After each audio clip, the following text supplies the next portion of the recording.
कारण तुमच्या पाठीमागे मला वाटते काही वेळेला तुमचे मित्र किंवा त्यात तुम्हाला तुमच्यासारखेच काही ध्येयवादी युवक असतील ते आले, बरोबर, आणि मग काम सुरू झालं.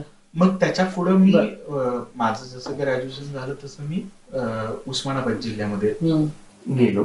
तिथं मला असं लक्षात आलं की तिथं जास्त त्या प्रश्नावर काम करण्याची गरज आहे. तिथं मी थांबलो. माझे कुठले मित्रमंडळी, नातेवाईक काही संबंधित नव्हते. पण तिथं काम सुरू करताना मग सेम ह्याच पद्धतीनं गावांमध्ये अप्रोच करतात आणि मग शिवार फाउंडेशनची सुरुवात तिथं एक संस्था म्हणून झाली.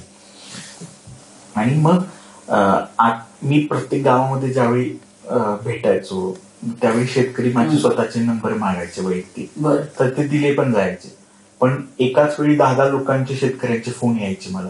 तर तिथून मला संकल्पना लक्षात आली की शिवार हेल्पलाईन, ही हेल्पलाईन पद्धतीनं काम सुरू व्हावं. मग आम्ही पायलट बेसिसवर 2017ला हा कार्यक्रम सुरू केला, शिवार हेल्पलाईन नावानं.